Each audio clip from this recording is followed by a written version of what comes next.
PSC tips and ട്രിക്സിലേക്ക് ഏവർക്കും സ്വാഗതം. ആദ്യം നമ്മൾ കോൺസ്റ്റിറ്റ്യൂഷൻ പഠിക്കുമ്പോൾ ആദ്യം പഠിക്കേണ്ട ഭാഗം ഭരണഘടനാ നിർമ്മാണ സമിതിയാണ്. എന്തുകൊണ്ടാണ് ആദ്യം പഠിക്കേണ്ട ഭാഗമാണെന്ന് പറഞ്ഞത്? നമ്മുടെ സ്വതന്ത്ര ഭാരതത്തിന് സ്വന്തമായിട്ട് ഒരു ഭരണഘടന രൂപീകരിക്കുക എന്നതായിരുന്നു നമ്മുടെ ഭരണഘടനാ നിർമ്മാണ സമിതിയുടെ ലക്ഷ്യം. ഓക്കെ, ഭരണഘടനാ നിർമ്മാണ സമിതിയുടെ ദൗത്യം എന്തായിരുന്നു എന്ന് ചോദിച്ചാൽ എന്തായിരുന്നു? സ്വതന്ത്ര ഭാരതത്തിന് സ്വന്തമായിട്ട് ഒരു ഭരണഘടന രൂപീകരിക്കുക എന്നതായിരുന്നു. അപ്പൊ അതിനു മുൻപ് നമ്മളൊരു സമ്മേളനം പഠിച്ചിട്ടുണ്ടായിരുന്നു. 1929 ലാഹോർ സമ്മേളനം അല്ലെ, PSC പരീക്ഷയിലെ സ്ഥിരം സാന്നിധ്യമാണ്. 1929 ലാഹോർ സമ്മേളനം, ജവഹർലാൽ നെഹ്റു അധ്യക്ഷനായിട്ടുള്ള ലാഹോർ സമ്മേളനം ഏതാശയമാണ് പ്രഖ്യാപിച്ചിട്ടുണ്ടായിരുന്നത്?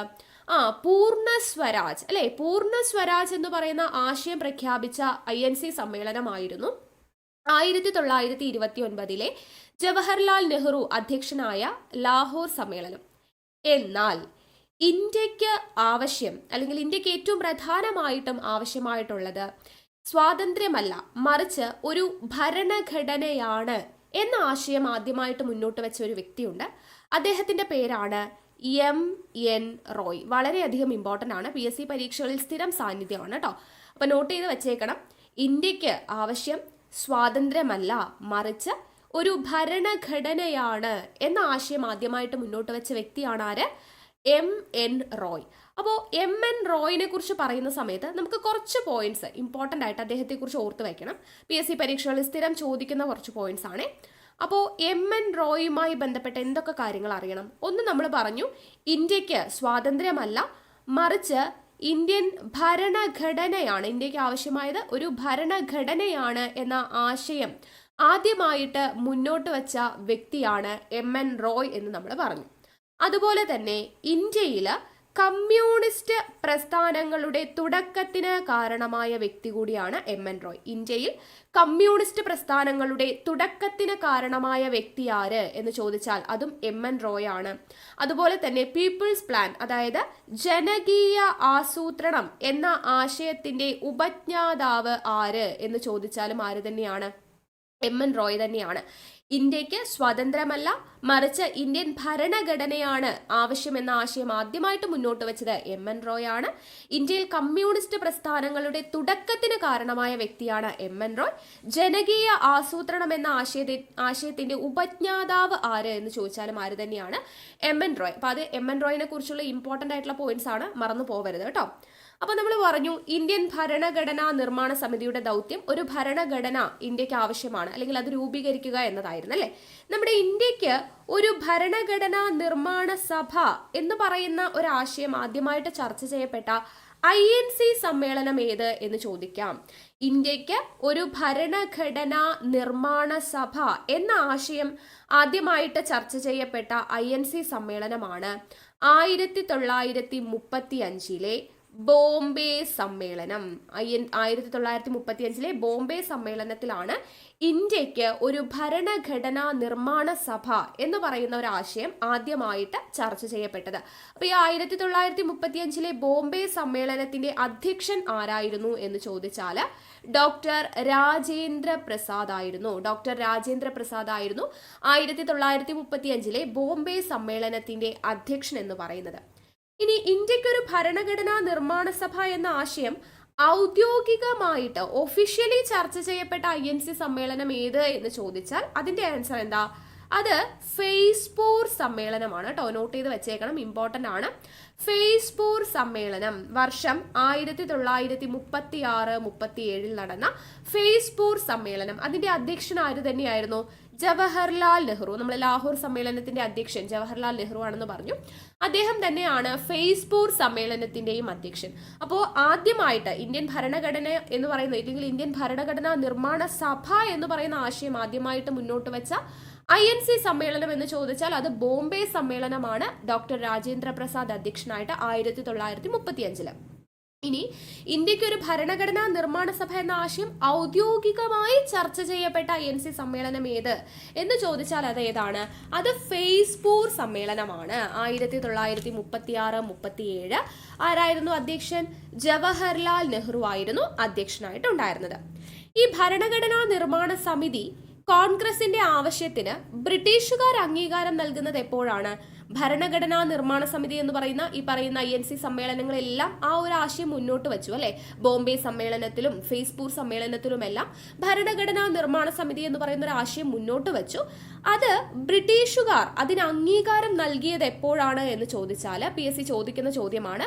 1940 ഓഗസ്റ്റ് ഓഫർ പ്രഖ്യാപനത്തിലൂടെയാണ്. 1940 ഓഗസ്റ്റ് ഓഫർ പ്രഖ്യാപനത്തിലൂടെയാണ് ഭരണഘടനാ നിർമ്മാണ സമിതി കോൺഗ്രസിന്റെ ആവശ്യത്തിന് ബ്രിട്ടീഷുകാർ ഒരു അംഗീകാരം നൽകുന്നത്. ഓക്കെ, അപ്പോൾ ഈ ഓഗസ്റ്റ് ഓഫർ പ്രഖ്യാപനം നടത്തിയത് ആരാന്ന് ചോദിച്ചാൽ അത് ലിൻ ലിത്ഗോ പ്രഭു ആണ് കേട്ടോ. ലിൻ ലിത്ഗോ പ്രഭു ആണ് ഓഗസ്റ്റ് ഓഫർ പ്രഖ്യാപനം നടത്തുന്നത്. അപ്പൊ ഭരണഘടനാ നിർമ്മാണ സമിതി കോൺഗ്രസിന്റെ ആവശ്യത്തിന് ബ്രിട്ടീഷുകാർ അംഗീകാരം നൽകുന്നത് 1940 ഓഗസ്റ്റ് ഓഫർ പ്രഖ്യാപനത്തിലൂടെയാണ്. ആ പ്രഖ്യാപനം നടത്തിയത് ആരാണ്? ലിൻ ലിത്ഗോ പ്രഭു ആണ്. നോട്ട് ചെയ്ത് വെച്ചേക്കണം, ലിൻ ലിത്ഗോ പ്രഭു. പക്ഷേ ഇങ്ങനെ INCയിൽ ഒരുപാട് ആശയങ്ങൾ മുന്നോട്ട് വച്ചുവെങ്കിലും ഓഗസ്റ്റ് ഓഫർ പ്രഖ്യാപനത്തിലൂടെ ബ്രിട്ടീഷുകാർ അംഗീകാരം നൽകിയെങ്കിലും നമ്മുടെ ഭരണഘടനാ നിർമ്മാണ സമിതി എന്ന് പറയുന്ന ഒരു ആശയം പൂർത്തീകരിച്ചിട്ടുണ്ടായിരുന്നില്ല, അല്ലെങ്കിൽ പ്രാവർത്തികമായിട്ടുണ്ടായിരുന്നില്ല. അങ്ങനെ ഇരിക്കുമ്പോൾ നമ്മുടെ ഇന്ത്യക്ക് സ്വാതന്ത്ര്യം കിട്ടുന്ന സമയത്ത് നമ്മുടെ ബ്രിട്ടനിലെ പ്രധാനമന്ത്രി ആരായിരുന്നു? ക്ലെമന്റ് ആറ്റ്ലി ആയിരുന്നു അല്ലെ. ക്ലെമന്റ് ആറ്റ്ലി ആയിരുന്നു ഇന്ത്യക്ക് സ്വാതന്ത്ര്യം കിട്ടുന്ന സമയത്ത് ബ്രിട്ടനിലെ പ്രധാനമന്ത്രി. അപ്പൊ അദ്ദേഹം വന്നതോടുകൂടിയാണ് നമ്മുടെ ഇന്ത്യൻ ഭരണഘടന എന്ന് പറയുന്ന ആശയത്തെക്കുറിച്ച് കൂടുതൽ ചർച്ചകൾ ഉണ്ടാവുന്നതും അതിനു വേണ്ടിയിട്ടുള്ള കൂടുതൽ കാര്യങ്ങളും നടക്കുന്നത് ആ ഒരു സമയത്താണ്. അപ്പൊ അദ്ദേഹം ക്ലെമന്റ് ആറ്റ്ലി ഇന്ത്യക്ക് സ്വാതന്ത്ര്യം കിട്ടുമ്പോൾ ബ്രിട്ടനിലെ പ്രധാനമന്ത്രിയാണെന്ന് പറഞ്ഞു. അദ്ദേഹം ഇന്ത്യയുടെ സ്വാതന്ത്ര്യവുമായി ബന്ധപ്പെട്ട കാര്യങ്ങൾക്ക് വേണ്ടിയിട്ട് അദ്ദേഹത്തിന്റെ മന്ത്രിസഭയിലെ 3 മന്ത്രിമാരെ നമ്മുടെ ഇന്ത്യയിലോട്ട് അയച്ചിട്ടുണ്ടായിരുന്നു. ഓക്കെ, ആ സംഘത്തെയാണ് നമ്മൾ പറയുന്ന ക്യാബിനറ്റ് മിഷൻ എന്ന് വിളിക്കുന്നത്. നമ്മൾ ഒരുപാട് തവണ PSC പരീക്ഷകളിൽ പഠിക്കുന്ന സമയത്ത് പറയും ക്യാബിനറ്റ് മിഷന്റെ നിർദ്ദേശപ്രകാരമാണ് ഭരണഘടനാ നിർമ്മാണ സമിതി രൂപീകൃതമായത് എന്നുള്ളത് അല്ലെ. അപ്പൊ ക്യാബിനറ്റ് മിഷൻ എന്ന് വെച്ചാൽ എന്താണ്? ക്ലെമന്റ് ആറ്റ്ലി അദ്ദേഹത്തിന്റെ മന്ത്രിസഭയിലുള്ള 3 മന്ത്രിമാരെ, 3 അംഗങ്ങളെ എന്ത് ചെയ്യുവാണ്? ഇന്ത്യയുടെ സ്വാതന്ത്ര്യവുമായി ബന്ധപ്പെട്ട കാര്യങ്ങൾക്ക് വേണ്ടിയിട്ട് ഇന്ത്യയിലേക്ക് അയക്കുകയാണ്. ആ 3 അംഗ സമിതിയാണ് ക്യാബിനറ്റ് മിഷൻ എന്ന പേരിൽ അറിയപ്പെടുന്നത്.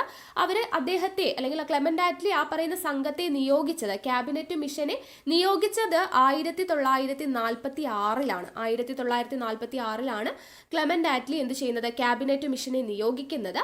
അങ്ങനെ ക്യാബിനറ്റ് മിഷൻ, അതായത് ആ 3 അംഗ സമിതി നമ്മുടെ ഇന്ത്യ സന്ദർശിക്കുന്ന വർഷമാണ് 1946. വിത്ത് ഡേറ്റ് തന്നെ പഠിക്കണം, മാർച്ച് 24. ക്ലെമന്റ് ആറ്റ്ലി അയച്ചിട്ടുള്ള ആ 3 അംഗ സമിതി ക്യാബിനറ്റ് മിഷൻ എന്ന് പറയുന്നത് ഇന്ത്യ സന്ദർശിച്ച വർഷമാണ് 1946 മാർച്ച് 24. അങ്ങനെ അവര് ഇന്ത്യ സന്ദർശിച്ചു. അപ്പൊ ആരൊക്കെയാണ് ഈ 3 അംഗ സമിതി അല്ലെങ്കിൽ ക്യാബിനറ്റ് മിഷനിലെ അംഗങ്ങൾ ആരൊക്കെ ചോദിക്കാം. ക്യാബിനറ്റ് മിഷനിലെ അംഗങ്ങളിൽ ഉൾപ്പെടാത്തതാര്, അല്ലെങ്കിൽ ക്യാബിനറ്റ് മിഷന്റെ ചെയർമാൻ ആര് എന്നൊക്കെ ചോദിക്കാറുണ്ട്. അപ്പൊ ക്യാബിനറ്റ് മിഷനിൽ 3 അംഗങ്ങളാണ് ഉള്ളതെന്ന് പറഞ്ഞു. അതിൽ ആദ്യത്തെ അംഗം ആരാണ്? Pethick Lawrence. ആദ്യത്തെ ആൾ ആരാണ്? പെത്വിക് ലോറൻസ് ആണ് ക്യാബിനറ്റ് മിഷനിലെ ആദ്യത്തെ അംഗം. അദ്ദേഹമാണ് ക്യാബിനറ്റ് മിഷന്റെ ചെയർപേഴ്സൺ എന്ന് പറയുന്നത്. ക്യാബിനറ്റ് മിഷന്റെ ചെയർപേഴ്സൺ ആരാണ്? Pethick Lawrence. ഇനി രണ്ടാമത്തെ അംഗമാണ് സ്റ്റാഫോർഡ് ക്രിപ്സ്. ആരാണ്? സ്റ്റാഫോർഡ് ക്രിപ്സ് കേട്ടോ, സ്റ്റാഫോർഡ് ക്രിപ്സ്. ഇനി മൂന്നാമത്തെ അംഗമാണ് AV അലക്സാണ്ടർ.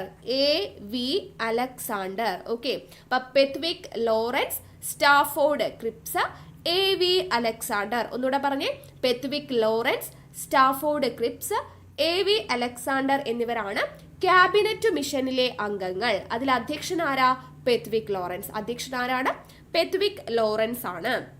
ഓക്കെ, ഇനി നമ്മുടെ ഇന്ത്യ സന്ദർശിച്ചു എന്ന് പറഞ്ഞല്ലേ. ക്യാബിനറ്റ് മിഷൻ 1946 മാർച്ച് 24 നമ്മുടെ ഇന്ത്യ സന്ദർശിച്ചു. ആ ഇന്ത്യ സന്ദർശിക്കുന്ന സമയത്ത് ഇന്ത്യയിലെ വൈസ്രോയി ആരായിരുന്നു? അത് വേവൽ പ്രഭു ആയിരുന്നു. ആരായിരുന്നു? വേവൽ പ്രഭു ആയിരുന്നു. ക്യാബിനറ്റ് മിഷൻ 1946 മാർച്ച് 24 ഇന്ത്യ സന്ദർശിക്കുമ്പോൾ ഇന്ത്യയുടെ വൈസ്രോയി ആയിരുന്നത് ആരാണ്? വേവൽ പ്രഭു ആണ്. ഓക്കെ, അപ്പോൾ ഈ ക്യാബിനറ്റ് മിഷന്റെ നിർദ്ദേശപ്രകാരമാണ് നമ്മുടെ ഭരണഘടനാ നിർമ്മാണ സഭ രൂപീകൃതമാവുന്നത്. ക്യാബിനറ്റ് മിഷന്റെ നിർദ്ദേശപ്രകാരമാണ് ഭരണഘടനാ നിർമ്മാണ സഭ രൂപീകൃതമാവുന്നത്. അപ്പൊ നമ്മുടെ ഭരണഘടനാ നിർമ്മാണ സഭ രൂപീകൃതമായ വർഷം എത്രയാണ്? ഭരണഘടനാ നിർമ്മാണ സഭ രൂപീകൃതമായ വർഷമാണ് 1946 ഡിസംബർ 6. ഭരണഘടന നിയമനിർമ്മാണ സഭ രൂപീകൃതമായ വർഷം എത്രയാണ്?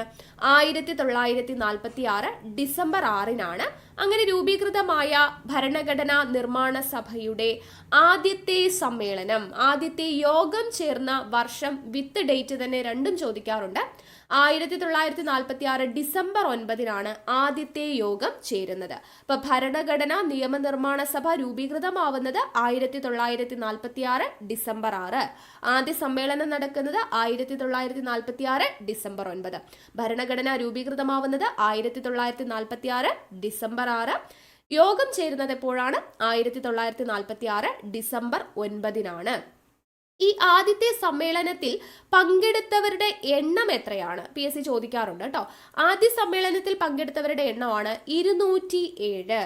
ഭരണഘടന നിയമനിർമ്മാണ സമിതിയുടെ ആദ്യത്തെ സമ്മേളനത്തിൽ പങ്കെടുത്ത അംഗങ്ങളുടെ എണ്ണം 207 പേർ. 207 പേരാണ് പങ്കെടുത്തത്. ആ പങ്കെടുത്തതിൽ 9 പേര് ആരായിരുന്നു? വനിതകളായിരുന്നു. ഓക്കെ, ഭരണഘടനാ നിയമനിർമ്മാണ സമിതിയിൽ ആദ്യത്തെ സമ്മേളനത്തിൽ പങ്കെടുത്തത് 207 പേരാണ്. അതിൽ 9 പേർ ആരായിരുന്നു? വനിതകളായിരുന്നു എന്നുള്ളത് അറിഞ്ഞിരിക്കുക. ഓക്കെ, അപ്പൊ അങ്ങനെയാണെങ്കിൽ ഭരണഘടനാ നിർമ്മാണ സമിതിയിൽ ആകെ 207 അംഗങ്ങൾ തന്നെ ആയിരുന്നോ ഉണ്ടായിരുന്നത്? അല്ല, ഭരണഘടനാ നിർമ്മാണ സമിതിയിൽ ആദ്യ യോഗത്തിൽ 207 പേർ പങ്കെടുത്തു എന്നാണ് പറഞ്ഞത്. പക്ഷേ ഭരണഘടനാ നിർമ്മാണ സമിതിയിലെ ആകെ അംഗങ്ങൾ എന്ന് പറയുന്നത് 389 അംഗങ്ങളായിരുന്നു. എത്രയാണ്? ഇതും ചോദിച്ചിട്ടുണ്ട് കേട്ടോ, PYQ ആണ്. ഭരണഘടനാ നിർമ്മാണ സമിതിയിലെ ആകെ അംഗങ്ങൾ എന്ന് പറയുന്നത് 389 അംഗങ്ങളാണ്. അതിൽ 17 പേർ മലയാളികൾ. 17 പേർ മലയാളികളാണ്. ആ മലയാളികളിൽ 3 പേർ വനിതകളാണ്. ഓക്കെ, 17 പേർ മലയാളികളാണ്, അതിൽ 3 പേർ വനിതകളാണ് എന്നുള്ളത് അറിഞ്ഞിരിക്കുക. ഇനി ടോട്ടൽ വനിതകൾ എത്രയാന്ന് ചോദിച്ചാലും എത്രയാണ്? 17 വനിതകളാണ്. ഓക്കെ, ആ 17 വനിതകളിൽ ഈ 3 വനിതകൾ ഇവിടെ നമ്മൾ പറഞ്ഞു, മലയാളി വനിതകളുണ്ട്. ബാക്കി 14 വനിതകളും ഉണ്ടായിരുന്നു. ഓക്കെ, അപ്പൊ ടോട്ടലായിട്ട് ഭരണഘടനാ നിർമ്മാണ സമിതിയിലെ അംഗങ്ങൾ എത്രയായിരുന്നു? 389 അംഗങ്ങൾ. 389 അംഗങ്ങളിൽ 17 പേർ മലയാളികൾ, അതിൽ 3 പേർ വനിതകളാണ്. 14 പുരുഷന്മാരും 3 വനിതകളും ആയിരുന്നു. പിന്നെ വനിതകളുടെ എണ്ണം എത്രയാണെന്ന് ചോദിച്ചാൽ ടോട്ടൽ 17 വനിതകൾ, അതിൽ 3 പേർ മലയാളികൾ. ഓക്കെ, അപ്പൊ ആ മലയാളികളായത് എത്ര പേരാണ്? മലയാളികളായിട്ടുള്ള വനിതകൾ ആരൊക്കെയാണ്? ആ മെമ്പേഴ്സ് ആരൊക്കെയാന്നുള്ളതൊക്കെ നമ്മൾ പഠിക്കണം. അപ്പോൾ ആകെയുള്ള അംഗങ്ങൾ നമ്മൾ പഠിച്ചു 389. എന്നാൽ ആദ്യ സമ്മേളനത്തിൽ പങ്കെടുത്തത് എത്ര പേരായിരുന്നു? 207 പേര്. അതിൽ എത്ര പേർ വനിതകളായിരുന്നു? 9 പേര്. കൺഫ്യൂഷൻ വേണ്ട. ഭരണഘടനാ നിർമ്മാണ സമിതിയിലെ ആകെ അംഗങ്ങൾ 389. അതിൽ മലയാളികൾ എത്ര? 17 പേർ. അതിൽ വനിതകൾ എത്ര? 3 പേർ. അതിൽ 3 പേര് മലയാളികളായിരുന്നു. മലയാളികളിൽ 3 പേർ വനിതകളായിരുന്നു. 17 പേർ വനിതകൾ ഉണ്ടായിരുന്നു. അതിൽ 3 പേർ നമ്മൾ പറഞ്ഞ 3 വനിതകളായിരുന്നു കേട്ടോ. ഓക്കെ, അപ്പൊ അത് കൺഫ്യൂഷൻ ഉണ്ടാക്കുന്നതായിരിക്കും ആദ്യമായിട്ട് കേൾക്കുന്നവർക്ക്. ഓക്കെ, 17 മലയാളികളുണ്ട്, അതിൽ 3 പേർ വനിതകളാണ്. അതുപോലെ 17 വനിതകളുണ്ട്, അതിൽ നമ്മൾ ഈ പറഞ്ഞ 3 വനിതകളും കൂടെ ഉൾപ്പെടും കേട്ടോ. അപ്പൊ അത് ഇമ്പോർട്ടന്റ് ആണ്, ഓർത്ത് വെച്ചേക്കുക. ഇനി ഈ ആദ്യ സമ്മേളനത്തെ അഭിസംബോധന ചെയ്ത് സംസാരിച്ചത് ആരാണ്? ഭരണഘടനാ നിയമനിർമ്മാണ സമിതിയെ ആദ്യമായിട്ട് അഭിസംബോധന, ഈ പറയുന്ന ആദ്യ സമ്മേളനം നടന്നപ്പോൾ 1946 ഡിസംബർ 9 ആദ്യത്തെ സമ്മേളനം നടന്നപ്പോൾ അഭിസംബോധന ചെയ്ത് സംസാരിച്ചത് ആര് എന്ന് ചോദിച്ചാൽ JB കൃപലാനിയാണ് ഭരണഘടനാ നിർമ്മാണ സമിതിയെ ആദ്യത്തെ സമ്മേളനത്തിൽ അഭിസംബോധന ചെയ്ത് സംസാരിച്ചത്. അല്ലെങ്കിൽ ഭരണഘടനാ നിയമനിർമ്മാണ സമിതിയുടെ ആദ്യത്തെ യോഗത്തിൽ ആദ്യമായി സംസാരിച്ചത് ആര് എന്ന് ചോദിച്ചാൽ ആരാണ്? JB കൃപലാനിയാണ്. അല്ലെങ്കിൽ ഭരണഘടനാ നിർമ്മാണ സമിതിയുടെ ആദ്യ സമ്മേളനത്തെ അഭിസംബോധന ചെയ്ത് സംസാരിച്ചത് ആര് എന്ന് ചോദിച്ചാൽ ആര് തന്നെയാണ്? JB കൃപലാനിയാണ് എന്നുള്ളത് ഓർത്തിരിക്കുക. ഇനി ആദ്യത്തെ സമ്മേളനം ചേർന്നു എന്ന് പറഞ്ഞു അല്ലെ, 1946 ഡിസംബർ 9 ആദ്യത്തെ സമ്മേളനം ചേർന്നു. അങ്ങനെ ആദ്യത്തെ സമ്മേളനം ചേരുന്ന സമയത്ത് അവിടെ ഒരു അധ്യക്ഷൻ വേണമല്ലോ. അപ്പൊ ആദ്യം നമ്മൾ ചേരുന്ന ഈ സമ്മേളനത്തിന് ഒരു അധ്യക്ഷൻ ഉണ്ടായിരുന്നു. അദ്ദേഹമാണ് ഡോക്ടർ സച്ചിദാനന്ദ സിൻഹ. ഡോക്ടർ സച്ചിദാനന്ദ സിൻഹ. അപ്പൊ ആദ്യ സമ്മേളനത്തിന്റെ അധ്യക്ഷൻ എന്ന് ചോദിച്ചാലും അതൊരു താൽക്കാലിക പോസ്റ്റ് ആയിരുന്നു അല്ലെ. അപ്പൊ താൽക്കാലിക അധ്യക്ഷൻ, ഭരണഘടനാ നിർമ്മാണ സമിതിയുടെ ആദ്യ യോഗത്തിന്റെ അധ്യക്ഷൻ എന്നും അല്ലെങ്കിൽ ഭരണഘടനാ നിർമ്മാണ സമിതിയുടെ താൽക്കാലിക അധ്യക്ഷൻ ആര് എന്നും ചോദിച്ചു കഴിഞ്ഞാൽ ഉത്തരം സച്ചിദാനന്ദ സിൻഹയാണ്. അതിനുശേഷം 1946 ഡിസംബർ 11 നമ്മളൊരു സ്ഥിരം അധ്യക്ഷനെ തിരഞ്ഞെടുത്തു. അദ്ദേഹമാണ് ഡോക്ടർ രാജേന്ദ്ര പ്രസാദ്. അപ്പോൾ ഭരണഘടനാ നിർമ്മാണ സമിതിയുടെ സ്ഥിരം അധ്യക്ഷൻ ആരാണ്? ഡോക്ടർ രാജേന്ദ്ര പ്രസാദ്. എപ്പോഴാണ് അദ്ദേഹത്തെ സ്ഥിരം അധ്യക്ഷനായിട്ട് തിരഞ്ഞെടുത്തത്? 1946 ഡിസംബർ 11. ഓക്കെ, അപ്പോൾ ഭരണഘടനാ നിർമ്മാണ സമിതിയുടെ ആദ്യ യോഗം 1946 ഡിസംബർ 9 നടക്കുമ്പോൾ അധ്യക്ഷൻ ആരായിരുന്നു? ഡോക്ടർ സച്ചിദാനന്ദ സിൻഹ. അതായത് അദ്ദേഹമാണ് താൽക്കാലിക അധ്യക്ഷൻ. അതിനുശേഷം 1946 ഡിസംബർ 11 നമ്മൾ എന്ത് ചെയ്തു? ഒരു സ്ഥിരം അധ്യക്ഷനെ തിരഞ്ഞെടുത്തു. അദ്ദേഹമാണ് ഡോക്ടർ രാജേന്ദ്ര പ്രസാദ്. അപ്പൊ താൽക്കാലിക അധ്യക്ഷനായി, സ്ഥിരം അധ്യക്ഷനായി. ഇനി താൽക്കാലിക ഉപാധ്യക്ഷൻ ഉണ്ടായിരുന്നില്ലേ അല്ലെ? ആ ഒരു യോഗത്തിൽ ആദ്യത്തെ താൽക്കാലിക അധ്യക്ഷനെ തിരഞ്ഞെടുക്കുന്ന സമയത്ത് ഒരു താൽക്കാലിക ഉപാധ്യക്ഷൻ കൂടി ഉണ്ടായിരിക്കും.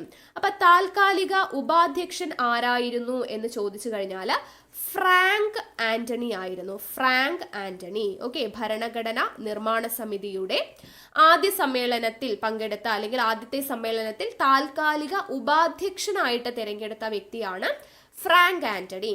അപ്പൊ അവരെന്താണ്? ഒരു സ്ഥിരം അധ്യക്ഷനും വേണം, ഒരു സ്ഥിരം ഉപാധ്യക്ഷനും വേണം അല്ലെ. അപ്പൊ താൽക്കാലിക ഉപാധ്യക്ഷൻ ഫ്രാങ്ക് ആന്റണി ആണെന്ന് പറഞ്ഞു. താൽക്കാലികമല്ലാതെ സ്ഥിരമായിട്ടുള്ള ഉപാധ്യക്ഷൻ ആരായിരുന്നു എന്ന് ചോദിച്ചാൽ 2 പേരുണ്ട്. HC മുഖർജി അതുപോലെ VT കൃഷ്ണമാചാരി എന്നിവരായിരുന്നു സ്ഥിരം ഉപാധ്യക്ഷന്മാർ. അപ്പൊ ഭരണഘടനാ നിർമ്മാണ സമിതിയുടെ താൽക്കാലിക അധ്യക്ഷൻ ആരാ? ഡോക്ടർ സച്ചിദാനന്ദ സിൻഹ. സ്ഥിരം അധ്യക്ഷനാരാ? ഡോക്ടർ രാജേന്ദ്ര പ്രസാദ്. താൽക്കാലിക ഉപാധ്യക്ഷനാരാ? ഫ്രാങ്ക് ആന്റണി. സ്ഥിരം ഉപാധ്യക്ഷന്മാരാരാ? HC Mukherjee and VT Krishnamachari. കിട്ടിയല്ലോ. ഇനി നമ്മുടെ ഭരണഘടനാ നിർമ്മാണ സമിതിയെ എല്ലാ കാര്യങ്ങളിലും, നിയമപരമായ കാര്യങ്ങളിലെല്ലാം ഉപദേശം നൽകാനായിട്ട് ഒരാളുണ്ടായിരുന്നു. നിയമോപദേഷ്ടാവ് എന്ന് പറയും അല്ലെ. അപ്പൊ ഭരണഘടനാ നിർമ്മാണ സമിതിക്ക് പല കാര്യങ്ങളും നിർദ്ദേശിക്കാനും നിയമപരമായ കാര്യങ്ങളിൽ ഉപദേശം നൽകാനായിട്ട് ഒരു നിയമോപദേഷ്ടാവ് ഉണ്ടായിരുന്നു. അദ്ദേഹമാണ് ആര്? BN റാവു. BN റാവു ആണ് കേട്ടോ. MN റോയും BN റാവുവും കൂടെ മാറിപ്പോകരുത്. ഇന്ത്യക്ക് ഒരു ഭരണഘടന എന്ന് പറയുന്ന ആശയം മുന്നോട്ട് വെച്ച വ്യക്തിയാണ് MN റോയ് എന്ന് പറയുന്നത്. ഇനി നമ്മുടെ ഇന്ത്യൻ ഭരണഘടനാ നിർമ്മാണ സമിതിയുടെ നിയമോപദേഷ്ടാവ് എന്ന് പറയുന്നത് ആരാണ്? അത് BN റാവു ആണ്. BN റാവു. ഓക്കെ, ഇത്രയും കാര്യങ്ങൾ കിട്ടിയല്ലോ. ഇനി ഭരണഘടനാ നിർമ്മാണ സമിതിയിലെ അംഗങ്ങൾ നമ്മൾ പറഞ്ഞല്ലേ, എത്ര അംഗങ്ങൾ ഉണ്ടെന്നാണ് നമ്മൾ നേരത്തെ പറഞ്ഞത്. യെസ്, അപ്പോൾ നമ്മൾ പറഞ്ഞ അംഗങ്ങൾ എന്ന് പറയുന്നത് ടോട്ടലായിട്ട് 389 പേരുണ്ടെന്ന് പറഞ്ഞു. അതിൽ 17 മലയാളികൾ ഉണ്ട് എന്ന് നമ്മൾ പറഞ്ഞു. 17 വനിതകൾ ഉണ്ട് എന്ന് പറഞ്ഞു. അപ്പൊ ഇതിലും രണ്ടിലും കോമൺ ആയിട്ട് 3 വനിതകൾ മലയാളികളാണ് എന്ന് നമ്മൾ പറഞ്ഞു. ഓക്കെ, 17 മലയാളികൾ, 17 വനിതകൾ. അതിൽ 3 വനിതകൾ മലയാളികളാണെന്ന് നമ്മൾ പറഞ്ഞിട്ടുണ്ടായിരുന്നു. ഇത് ഇന്ത്യയുടെ വിഭജനത്തിന് മുൻപുള്ള കാര്യമാണ്.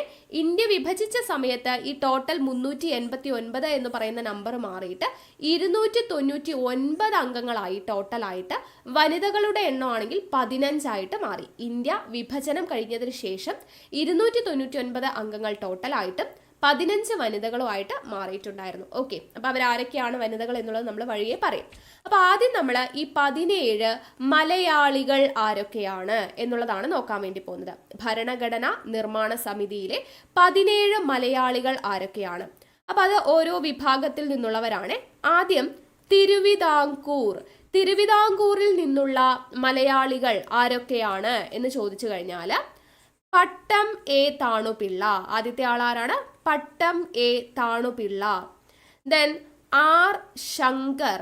R Shankar, P S Nataraja Pillai, P S Nataraja Pillai, K A Muhammad, K A Muhammad, P T Chacko, P T Chacko. ഇത്രയും പേരാണ് തിരുവിതാംകൂറിൽ നിന്നുമുള്ള അംഗങ്ങൾ. ആരൊക്കെയാണ്? Pattom Thanu Pillai, R Shankar, P S Nataraja Pillai, K A Muhammad, P T Chacko. ഇത്രയും പേർ തിരുവിതാംകൂറിൽ നിന്നുമുള്ള മലയാളി അംഗങ്ങളായിരുന്നു. ഇനി കൊച്ചിയിൽ നിന്നും ആരാണ്? കൊച്ചിയിൽ നിന്നുമുള്ള മലയാളി എന്ന് പറയുന്നത് പനമ്പള്ളി ഗോവിന്ദ മേനോൻ. പനമ്പള്ളി ഗോവിന്ദ മേനോനാണ് കൊച്ചിയിൽ നിന്നുമുള്ള മലയാളി. ദെൻ മദ്രാസ്. മദ്രാസിൽ നിന്നുമുള്ള മലയാളികൾ ആരൊക്കെ? ഒന്ന് K Madhava Menon, K Madhava Menon, P Kunhiraman, P Kunhiraman. അതുപോലെ K T M Muhammad Ibrahim, K T M Muhammad Ibrahim. Next A K Menon, A K Menon, B Pocker, B Pocker, Abdul Sattar Haji, Abdul Sattar Haji. അതുപോലെ മുഹമ്മദ് ഇസ്മായിൽ സാഹിബ്, മുഹമ്മദ് ഇസ്മായിൽ സാഹിബ്. ഇത്രയും പേരാണ് മദ്രാസിൽ നിന്നുള്ള മലയാളികൾ. ആരൊക്കെയാണ്? K Madhava Menon, P Kunhiraman, K T M Muhammad Ibrahim, B Pocker, A K Menon, Abdul Sattar Haji, Muhammad Ismail Sahib എന്നിവർ. ഇനി ഒരാളും കൂടെയുണ്ട് യുണൈറ്റഡ് പ്രൊവിൻസിൽ നിന്നും. യുണൈറ്റഡ് പ്രൊവിൻസ് ഇപ്പോഴത്തെ യു പി. ഓക്കെ, അപ്പൊ യുണൈറ്റഡ് പ്രൊവിൻസിൽ നിന്നുള്ള ആളാരായിരുന്നു? Doctor John Mathai. എപ്പോഴും ചോദിക്കുന്നതാണ് ഡോക്ടർ ജോൺ മത്തായി. അപ്പൊ ഇതിൽ ഏറ്റവും ഇമ്പോർട്ടന്റ് തിരുവിതാംകൂറും കൊച്ചിയും യു പിയുമാണ്. PSC സ്ഥിരമായിട്ട് ചോദിക്കുന്ന വ്യക്തികൾ കേട്ടോ. അപ്പൊ തിരുവിതാംകൂറിൽ നിന്നുള്ള മലയാളികൾ ആരൊക്കെയാ പറഞ്ഞോളൂ? Pattom Thanu Pillai, R Shankar, P S Nataraja Pillai, K A Muhammad, P T Chacko. കൊച്ചിയിൽ നിന്ന് ആരാണ്? പനമ്പള്ളി ഗോവിന്ദ മേനോൻ. യു പിയിൽ നിന്ന് ആരാണ്? യുണൈറ്റഡ് പ്രൊവിൻസിൽ നിന്നും ഡോക്ടർ ജോൺ മത്തായി. മദ്രാസിൽ നിന്നുള്ളവർ K Madhava Menon, P Kunhiraman, K T M Muhammad Ibrahim, A K Menon, B Pocker, Abdul Sattar Haji, Muhammad Ismail Sahib എന്നിവരാണ്. ഓക്കെ, അപ്പൊ ഇതാണ് 17 മലയാളികൾ. അതിൽ 3 വനിതകൾ ഉണ്ടെന്ന് പറഞ്ഞല്ലേ? 3 വനിതകളുണ്ട് എന്ന് നമ്മൾ പറഞ്ഞു. ആ 3 വനിതകൾ ആരൊക്കെ? 3 വനിതകൾ ആരൊക്കെ? ആ 17 മലയാളികളിൽ 3 പേരെ നമ്മൾ പറഞ്ഞിട്ടില്ല, 14 പേരെ പറഞ്ഞിട്ടുള്ളൂ. 3 വനിതകൾ അതിൽ ഉൾപ്പെടുന്നത് ആരൊക്കെയാ? ആനി മസ്ക്രീൻ. ആനി മസ്ക്രീൻ എവിടെ വരുന്നതാണ്? തിരുവിതാംകൂർ. അപ്പൊ നമ്മൾ തിരുവിതാംകൂറിൽ പഠിച്ച മലയാളികളുടെ കൂട്ടത്തിൽ ആരെയും കൂടെ കൂട്ടണം? ആനി മസ്ക്രീനെ കൂടെ കൂട്ടണം. നമ്മൾ മലയാളികളിൽ വനിതകളെ സെപ്പറേറ്റ് പറയുകയാണ്. അപ്പൊ 3 വനിതകളിൽ ഒന്ന് ആനി മസ്ക്രീൻ, തിരുവിതാംകൂർ ആണ്. ദെൻ അമ്മു സ്വാമിനാഥൻ, അമ്മു സ്വാമിനാഥൻ മദ്രാസ് ആണ് കേട്ടോ. മദ്രാസ്. അമ്മു സ്വാമിനാഥൻ മദ്രാസ്. ദാക്ഷായണി വേലായുധൻ, ദാക്ഷായണി വേലായുധൻ എവിടെന്നാ? മദ്രാസ് ആണ്. അപ്പൊ മദ്രാസിൽ നിന്നുള്ള 2 പേരെയും കൂടെ പഠിക്കണം. അമ്മു സ്വാമിനാഥൻ, ദാക്ഷായണി വേലായുധൻ. ആനി മസ്ക്രീൻ എവിടെയാണ്? തിരുവിതാംകൂർ. ഓക്കെ, അപ്പൊ ഇവര് 3 പേരുമാണ് ഭരണഘടന നിയമനിർമ്മാണ സമിതിയിൽ ഉണ്ടായിരുന്ന 3 മലയാളി വനിതകൾ. ആനി മസ്ക്രീൻ, അമ്മു സ്വാമിനാഥൻ, ദാക്ഷായണി വേലായുധൻ. ആനി മസ്ക്രീൻ എവിടെയാ? തിരുവിതാംകൂർ. അമ്മു സ്വാമിനാഥനും ദാക്ഷായണി വേലായുധനും എവിടെയാണ്? മദ്രാസിൽ നിന്നുള്ളവരാണ്. ഓക്കെ, അപ്പൊ നമ്മൾ 3 വനിതകളെ പഠിച്ചു. പിന്നെ നമ്മൾ പറഞ്ഞു ഇന്ത്യയുടെ വിഭജനത്തിന് ശേഷം ടോട്ടലായിട്ട് 15 വനിതകളായിട്ട് മാറിയിട്ടുണ്ട് എന്ന് പറഞ്ഞല്ലേ? 17 പോയിട്ട് എത്ര വനിതകളായി? ഇന്ത്യ വിഭജനത്തിന് ശേഷം 15 വനിതകളാണ് ടോട്ടലായിട്ട് ആയിട്ടുണ്ടായിരുന്നത്. അപ്പൊ ആ 15 വനിതകൾ ആരൊക്കെ? അതിൽ ആദ്യത്തെ 3 പേർ ഈ പറയുന്ന മലയാളികളാണ്. മലയാളികളായിട്ടുള്ള ആനി മസ്ക്രീൻ, അമ്മു സ്വാമിനാഥൻ, ദാക്ഷായണി വേലായുധൻ 3 പേരായി അല്ലെ? അത് കഴിഞ്ഞ് ബാക്കിയുള്ള വനിതകളെയും കൂടെ പഠിക്കണം. ബാക്കി 15-ലെ 3 പേര് പോയി. ബാക്കി 12 പേര് ആരൊക്കെയാണ്? ഒന്ന് ബീഗം ഐസ്വാസ് റസൂൽ, ബീഗം ഐസ്വാസ് റസൂൽ. ഈ 15 വനിതകളിൽ ഈ 3 പേരെയും കൂടെ ഇവിടെ നിങ്ങൾ എഴുതി ചേർക്കണം കേട്ടോ. ബീഗം ഐസ്വാസ് റസൂൽ. പിന്നെ വരുന്നത് ദുർഗാഭായ് ദേശ്മുഖ്, ദുർഗാഭായ് ദേശ്മുഖ്, ദുർഗാഭായ് ദേശ്മുഖ്. ഹൻസ രാജീവ് ജീവരാജ് മേത്ത, ഹൻസ ജീവരാജ് മേത്ത, ഹൻസ ജീവരാജ് മേത്ത. കമല ചൗധരി, കമല ചൗധരി. ലീല റോയ്, ലീല റോയ്. മാലതി ചൗധരി, മാലതി ചൗധരി. പൂർണിമ ബാനർജി, പൂർണിമ ബാനർജി. ദെൻ രാജകുമാരി അമൃത് കൗർ, രാജകുമാരി അമൃത് കൗർ. രേണുക റോയ്, രേണുക റോയ്. സരോജിനി നായിഡു, സരോജിനി നായിഡു. സുചേത കൃപലാനി, സുചേത കൃപലാനി. വിജയലക്ഷ്മി പണ്ഡിറ്റ്, വിജയലക്ഷ്മി പണ്ഡിറ്റ്. ഇവരാണ് ടോട്ടൽ 15 വനിതകൾ. ആരൊക്കെയാണ്? ആദ്യം 3 മലയാളി വനിതകൾ വരും. ആനി മസ്ക്രീൻ, അമ്മു സ്വാമിനാഥൻ, ദാക്ഷായണി വേലായുധൻ. പിന്നെ ആരൊക്കെയാ? ബീഗം ഐസ്വാസ് റസൂൽ, ദുർഗാഭായ് ദേശ്മുഖ്, ഹൻസ ജീവരാജ് മേത്ത, കമല ചൗധരി, ലീല റോയ്, മാലതി ചൗധരി, പൂർണിമ ബാനർജി, രാജകുമാരി അമൃത് കൗർ, രേണുക റോയ്, സരോജിനി നായിഡു, സുചേത കൃപലാനി, വിജയലക്ഷ്മി പണ്ഡിറ്റ്. ഇത്രയും പേരാണ് 15 വനിതകളിൽ ഉൾപ്പെടുന്നത്. ഓക്കെ അല്ലേ?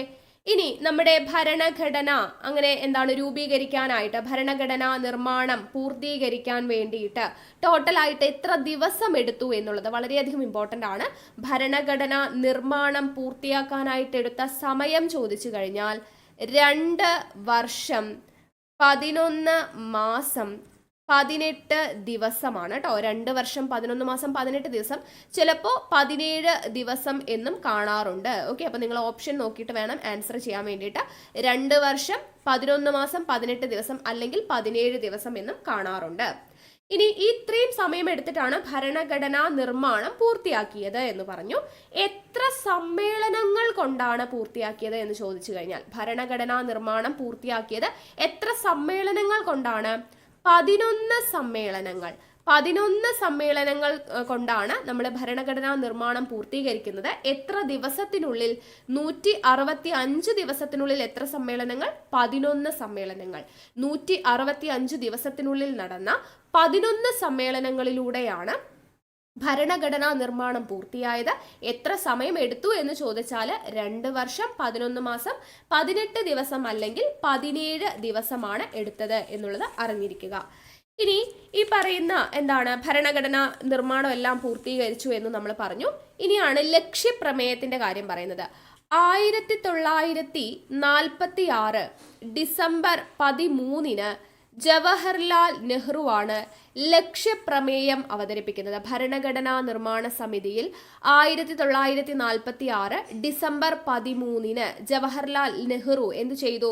ലക്ഷ്യപ്രമേയം അവതരിപ്പിച്ചു. ലക്ഷ്യപ്രമേയം എന്ന് പറഞ്ഞാൽ അതിൻ്റെ ഉള്ളിലുള്ള ആശയം നമ്മുടെ ഇന്ത്യ ഇനി അങ്ങോട്ടുള്ള കാര്യങ്ങൾ എങ്ങനെയാണ്, ഇന്ത്യൻ ഭരണഘടനയിൽ അല്ലെങ്കിൽ ഇനി അങ്ങോട്ട് ഭാരതം എങ്ങനെയാവണം എന്നുള്ളതിൻ്റെ സങ്കല്പങ്ങളായിരുന്നു ഈ ലക്ഷ്യപ്രമേയത്തിൽ ഉണ്ടായിരുന്നത്. അപ്പോൾ 1946 ഡിസംബർ 13 ജവഹർലാൽ നെഹ്റു എന്ത് ചെയ്യുന്നത്? ലക്ഷ്യപ്രമേയം അവതരിപ്പിക്കുന്നത്. ഈ ലക്ഷ്യപ്രമേയത്തെ നമ്മുടെ ഭരണഘടനാ നിർമ്മാണ സമിതി പാസാക്കിയത് എപ്പോഴാണ് എന്ന് ചോദിച്ചാൽ 1947 ജനുവരി 22 1947 ജനുവരി 22 ലക്ഷ്യപ്രമേയത്തെ ഭരണഘടനാ നിർമ്മാണ സമിതി പാസാക്കുന്നത്. അങ്ങനെ 1947 ഓഗസ്റ്റ് 15 നമുക്ക് സ്വാതന്ത്ര്യം കിട്ടി അല്ലേ? അപ്പോൾ 1947 ഓഗസ്റ്റ് 15 നമ്മുടെ ഭരണഘടനാ നിയമനിർമ്മാണ സഭ ഇന്ത്യയുടെ നിയമനിർമ്മാണ സഭയായിട്ട് മാറുന്നത്. 1947 ഓഗസ്റ്റ് 15 ഭരണഘടനാ നിയമനിർമ്മാണ സഭ ഇന്ത്യയുടെ നിയമനിർമ്മാണ സഭയായിട്ട് മാറുന്നത്. ഓക്കെ, അപ്പൊ നമ്മുടെ ആപ്പ് ലോഞ്ച് ചെയ്ത വിവരം എല്ലാവരും അറിഞ്ഞു കാണും. PSC ടിപ്സ് ആൻഡ് ട്രിക്സ് എന്ന പേരിലുള്ള നമ്മുടെ സ്വന്തം ആപ്പാണ്. പ്ലേ സ്റ്റോറിൽ പോയി കഴിഞ്ഞാൽ നിങ്ങൾക്ക് സെർച്ച് ചെയ്ത് കഴിഞ്ഞാൽ ഡൗൺലോഡ് ചെയ്യാൻ പറ്റും. അപ്പൊ നമ്മൾ ഇപ്പോ ലോഞ്ച് ചെയ്തിരിക്കുന്ന പുസ്തകം എന്ന് പറയുന്നത് ബുക്ക് എന്ന് പറയുന്നത് PSCയുടെ ഹോട്ട് ടോപ്പിക്സിന്റെ ബുക്ക് ആണ്. നമ്മളിപ്പോ ക്വസ്റ്റ്യൻ പേപ്പേഴ്സ് ഒക്കെ ഡിസ്കസ് ചെയ്ത് PSC റിപ്പീറ്റഡ്ലി ചോദിക്കുന്ന ടോപ്പിക്സ് കണ്ടെത്തുന്നതാണ് ഹോട്ട് ടോപ്പിക്സ് അല്ലെ? അപ്പൊ അങ്ങനെയുള്ള 136ഓളം ഹോട്ട് ടോപ്പിക്സ് അടങ്ങുന്ന ബുക്കാണ് നമ്മുടെ ആപ്പിൽ ലോഞ്ച് ചെയ്തിട്ടുള്ളത്. അപ്പോൾ ഇത് വെറും 199 രൂപയ്ക്കാണ്. കുറെ പേര് ഡൗട്ട് ചോദിക്കുന്നുണ്ട് കേട്ടോ, കുറെ എൻക്വയറീസ് വരുന്നുണ്ട്. അപ്പൊ അവർക്ക് വേണ്ടിയിട്ടാണ് നമ്മൾ പറയുന്നത്. അപ്പൊ 199 രൂപയ്ക്കാണ് നമ്മൾ ഈ 136ഓളം ഹോട്ട് ടോപ്പിക്സ് വരുന്ന ഈ ബുക്ക് കൊടുക്കുന്നത്. അപ്പൊ ഈ ബുക്ക് നിങ്ങൾക്ക് ഓൺലൈനായും ഓഫ്ലൈനായും വായിച്ചു പഠിക്കാനുള്ള സൗകര്യമുണ്ട്. കൂടാതെ നിങ്ങൾക്ക് ഓഡിയോ അവൈലബിൾ ആയിരിക്കും. ഓക്കെ, കേട്ടു പഠിക്കാവുന്നതാണ്. ജോലി തിരക്കുകൾക്കിടയിലോ ബസ് യാത്രക്കിടയിലോ ഡ്രൈവിങ്ങിനിടയിലോ ഒക്കെ നിങ്ങൾക്ക് കേട്ടു പഠിക്കാനുള്ള സൗകര്യമുണ്ട്. ഓക്കെ അല്ലേ? അപ്പൊ 199 രൂപയുള്ളൂ. ഇതിനെപ്പറ്റി എന്തെങ്കിലും ഡൗട്ട് ഉണ്ട് എന്നുണ്ടെങ്കിൽ, ആപ്പിനെ കുറിച്ചുള്ള ഡൗട്ട്സ് എന്തെങ്കിലും ഉണ്ട് എന്നുണ്ടെങ്കിൽ നിങ്ങൾക്ക് ദേ ഈ കാണുന്ന വാട്സ്ആപ്പ് നമ്പറിൽ മെസ്സേജ് ചെയ്ത് ചോദിച്ചാൽ മതി. ഹെൽപ്പ് ആൻഡ് സപ്പോർട്ടിന്റെ നമ്പർ ആണ്. അപ്പൊ ഇതിലേക്ക് മെസ്സേജ് ചെയ്ത് ചോദിച്ചു കഴിഞ്ഞാൽ ഡൗട്ട്സ് എല്ലാം നിങ്ങൾക്ക് ക്ലിയർ ചെയ്ത് തരും കേട്ടോ. ഓക്കെ, പിന്നെ ഇതിന്റെ ഒരു പ്രത്യേകത, നിങ്ങൾ ഈ 199 രൂപ കൊടുത്ത് വാങ്ങിച്ചു കഴിഞ്ഞാലും പിന്നീട് ഇനി നടക്കുന്ന പരീക്ഷകളിലൊക്കെ ആവർത്തിച്ച് ചോദിക്കുന്ന ഹോട്ട് ടോപ്പിക്സ് ഉണ്ടല്ലോ, അത് നമ്മളിവിടെ അപ്ഡേറ്റ് ചെയ്യുന്നതായിരിക്കും. ഈ 136 എന്നുള്ള നമ്പേഴ്സ് കൂടും. ഓക്കെ, ഹോട്ട് ടോപ്പിക്സ് ഇനി വീണ്ടും റിപ്പീറ്റഡ്ലി ചോദിക്കുന്ന ടോപ്പിക്സ് പുതിയതായിട്ട് ആഡ് ചെയ്യണം എന്നുണ്ടെങ്കിൽ ഇതിന്റെ കൂടെ ആഡ് ഓൺ ആവും. നിങ്ങൾക്ക് അതിന് ഉടനെ തന്നെ അപ്ഡേറ്റ് ചെയ്യുന്നതായിരിക്കും. ഓക്കെ അല്ലേ?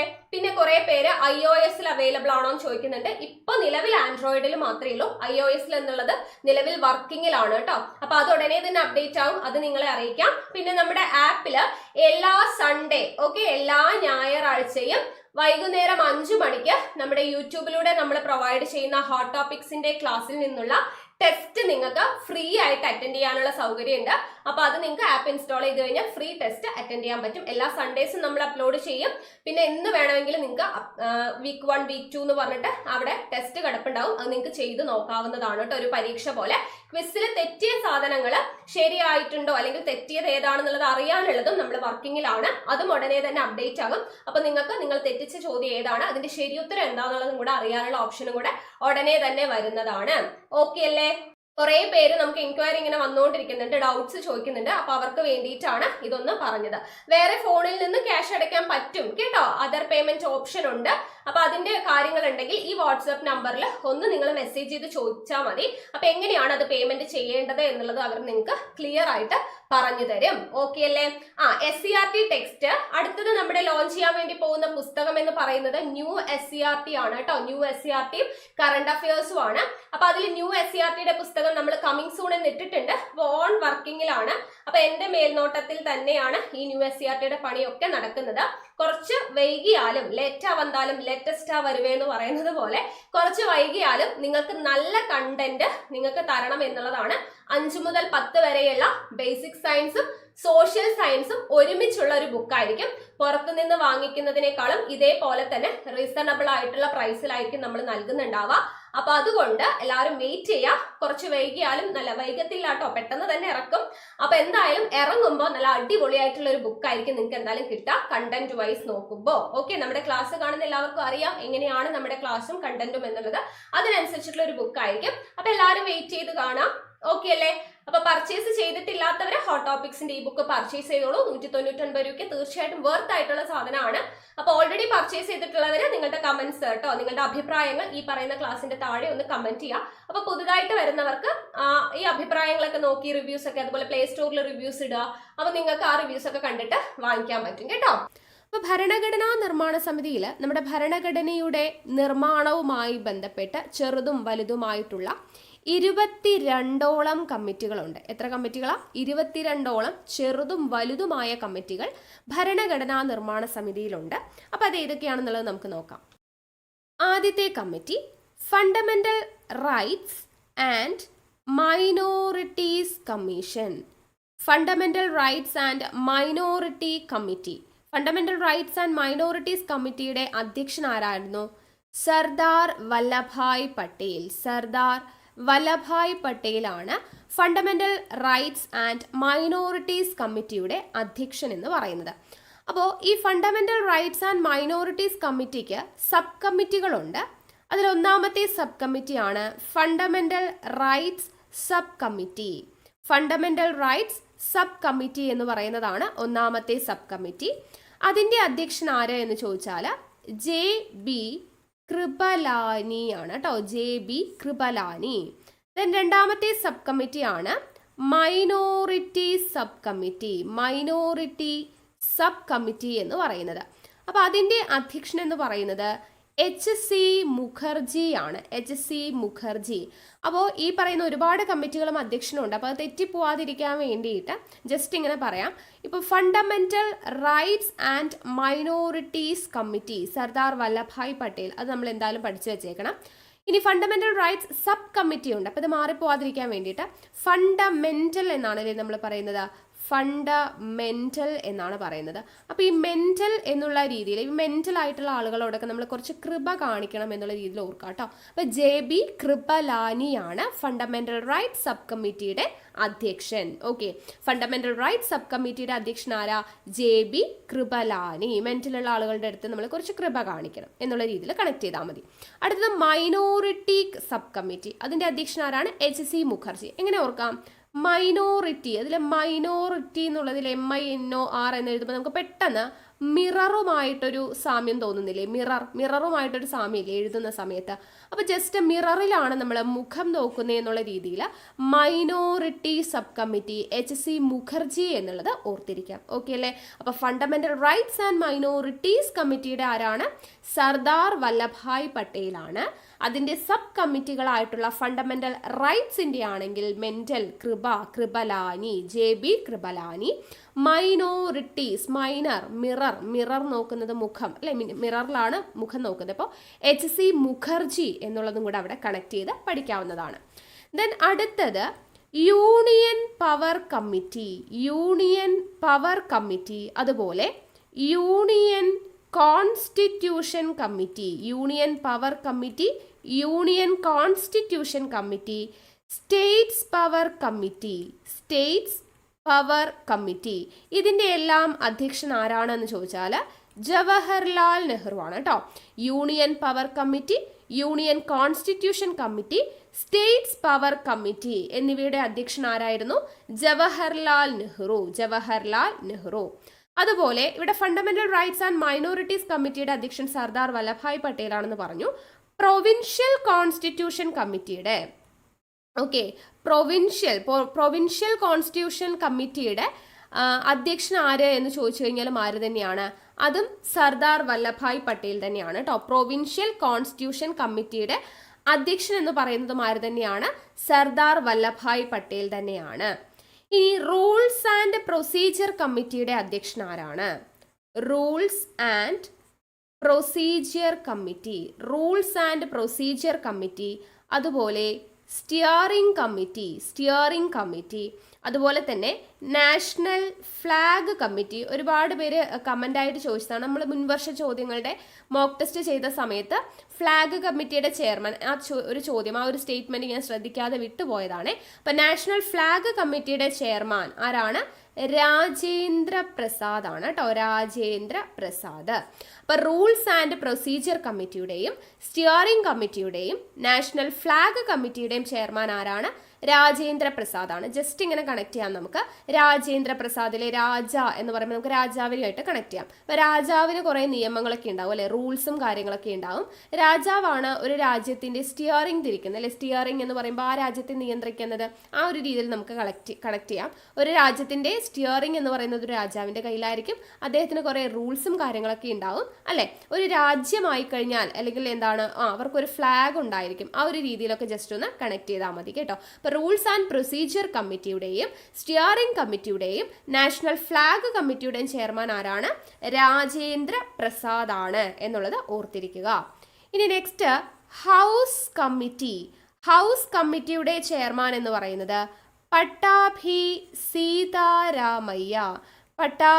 സീതാരാമയ്യ ആണ് ഹൗസ് കമ്മിറ്റിയുടെ ചെയർമാൻ. എങ്ങനെ നമുക്ക് ഓർക്കാം? ഹൗസ് എന്ന് പറയുമ്പോൾ നമുക്ക് വീട് അല്ലേ, വീട്. ഈ പട്ട കൊണ്ടൊക്കെ ഉണ്ടാക്കിയിട്ടുള്ള വീടുകൾ നിങ്ങൾ കണ്ടിട്ടില്ലേ? പട്ട കൊണ്ടുണ്ടാക്കിയ വീട്. ആ ഒരു രീതിയിൽ കണക്ട് ചെയ്താൽ മതി. അപ്പോൾ ഹൗസ് കമ്മിറ്റിയുടെ ചെയർമാൻ ആരാണ്? പട്ടാഭി സീതാരാമയ്യ എന്നുള്ളത് അറിഞ്ഞിരിക്കുക. ഇനിയുണ്ട് കമ്മിറ്റികൾ. ഇനി ഏതാണ്? ലാംഗ്വേജ് കമ്മിറ്റി കേട്ടോ. ലാംഗ്വേജ് കമ്മിറ്റിയുടെ അധ്യക്ഷൻ എന്ന് പറയുന്നത് മോട്ടൂരി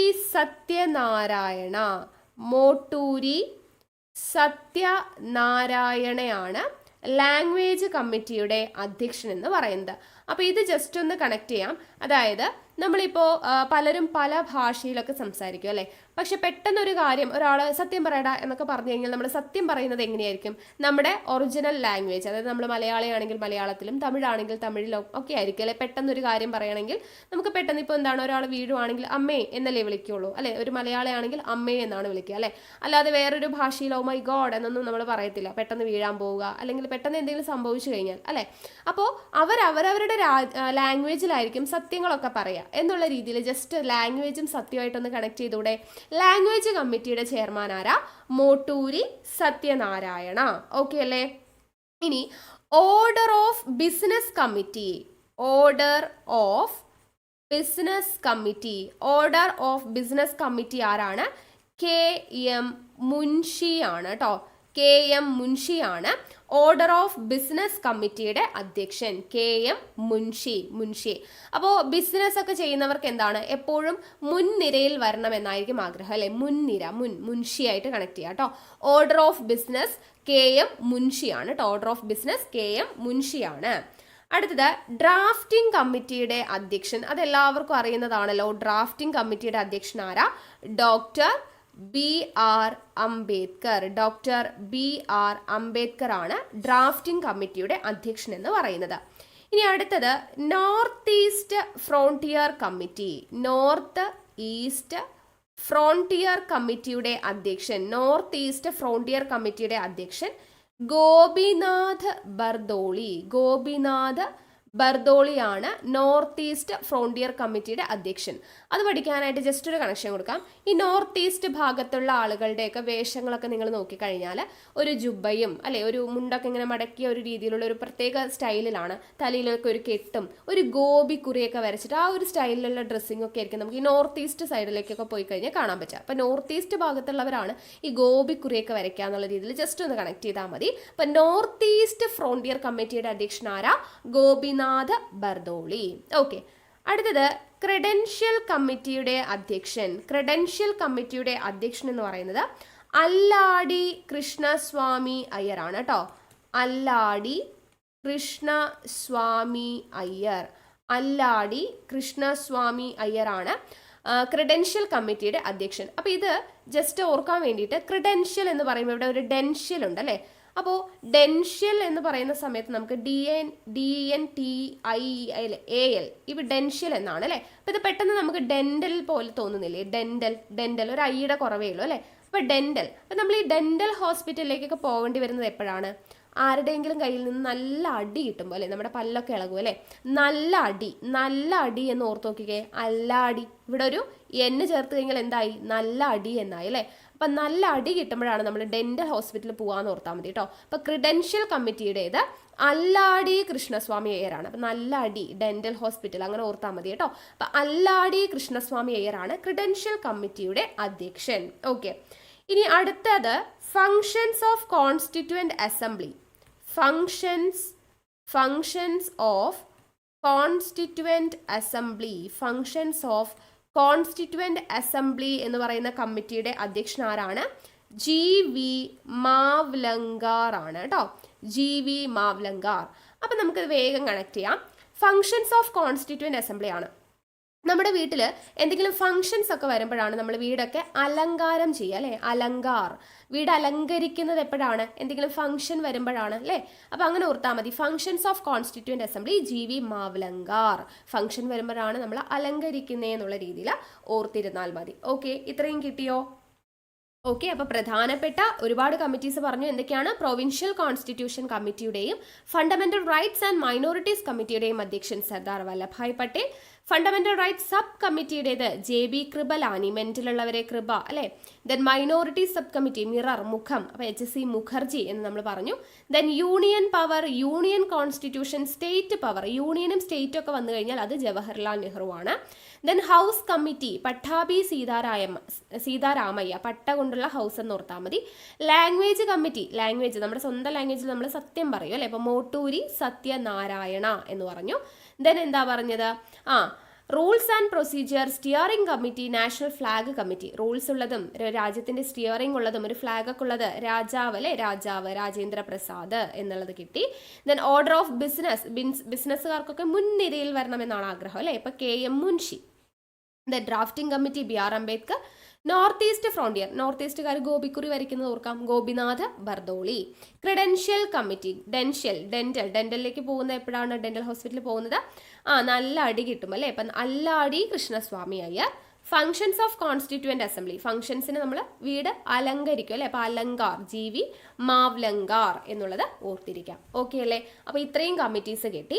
ഇനി ഇതിൽ ഏറ്റവും പ്രധാനപ്പെട്ട കമ്മിറ്റിയാണ് ഡ്രാഫ്റ്റിംഗ് കമ്മിറ്റി. ഡ്രാഫ്റ്റിംഗ് കമ്മിറ്റിയെ കുറിച്ച് നമുക്ക് വിശദമായിട്ട് തന്നെ പഠിക്കണം. അപ്പൊ ഡ്രാഫ്റ്റിംഗ് കമ്മിറ്റി അറിയപ്പെടുന്നത് എങ്ങനെയാണ്, കമ്മിറ്റികളുടെ കമ്മിറ്റി. ഡ്രാഫ്റ്റിംഗ് കമ്മിറ്റി അറിയപ്പെടുന്നത് എങ്ങനെയാ, കമ്മിറ്റികളുടെ കമ്മിറ്റി എന്ന പേരിൽ അറിയപ്പെടുന്നത് ഡ്രാഫ്റ്റിംഗ് കമ്മിറ്റിയാണ്. കമ്മിറ്റികളുടെ കമ്മിറ്റി എന്ന പേരിൽ അറിയപ്പെടുന്നത് എന്താണ്, ഡ്രാഫ്റ്റിംഗ് കമ്മിറ്റിയാണ്. ഡ്രാഫ്റ്റിംഗ് കമ്മിറ്റിയുടെ ചെയർമാൻ ആരാന്ന് നമ്മൾ പറഞ്ഞു, ആരാണ്, doctor BR Ambedkar. Doctor BR Ambedkar ആണ് ഡ്രാഫ്റ്റിംഗ് കമ്മിറ്റിയുടെ ചെയർമാൻ എന്ന് പറയുന്നത്. ഇനി ഡ്രാഫ്റ്റിംഗ് കമ്മിറ്റി രൂപം കൊണ്ട വർഷം നമ്മളോട് ചോദിച്ചിട്ടുണ്ട് ഒരുപാട് തവണ. അപ്പോൾ ഡ്രാഫ്റ്റിംഗ് കമ്മിറ്റി രൂപം കൊണ്ടത് എപ്പോഴാണ്, 1947 ഓഗസ്റ്റ് മാസം 29. 1947 ഓഗസ്റ്റ് മാസം 29-നാണ് ഡ്രാഫ്റ്റിംഗ് കമ്മിറ്റി രൂപം കൊള്ളുന്നത്. ഇനി ഡ്രാഫ്റ്റിംഗ് കമ്മിറ്റിയിലെ അംഗങ്ങൾ, ഡ്രാഫ്റ്റിംഗ് കമ്മിറ്റിയിലെ അംഗങ്ങളിൽ ഉൾപ്പെടാത്തതാര് അല്ലെങ്കിൽ ഉൾപ്പെടുന്നതാര് എന്നും പറഞ്ഞ് ചോദിക്കാറുണ്ട്. അപ്പൊ ഡ്രാഫ്റ്റിംഗ് കമ്മിറ്റിയിലെ അംഗങ്ങളുടെ എണ്ണം 7 പേരാണ്. ഡ്രാഫ്റ്റിംഗ് കമ്മിറ്റിയിൽ എത്ര അംഗങ്ങളുണ്ട്, 7 പേരുണ്ട്. അപ്പൊ ഒന്നാമത്തെ ആള് ഡോക്ടർ BR അംബേദ്കർ. ഒന്നാമത്തെ ആൾ ആരാണ്, ഡോക്ടർ BR അംബേദ്കർ, ചെയർമാൻ ആണെന്ന് പറഞ്ഞു. ദെൻ രണ്ടാമത്തെ ആള് KM മുൻഷി. മൂന്നാമത് M ഗോപാലസ്വാമി അയ്യങ്കാർ.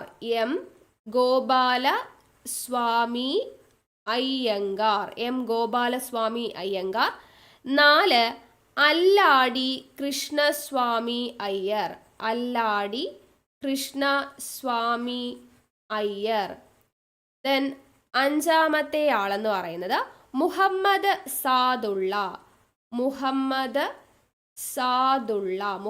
സാദുള്ള. ആറാമത്തെ വ്യക്തി എന്ന് പറയുന്നത് BL മിത്തർ. ഏഴാമത്തെ ആളാണ് DP ഖെയ്ത്താൻ. ഓക്കെ, അപ്പോൾ ഈ 7 പേരാണ് ഡ്രാഫ്റ്റിംഗ് കമ്മിറ്റിയിലുള്ള അംഗങ്ങൾ. 7 പേര് ആരൊക്കെയാണ്, doctor BR Ambedkar, KM Munshi, M Gopalaswami Ayyangar, Alladi Krishnaswami Ayyar, Muhammad Saadulla, BL Mitter, DP Khaitan.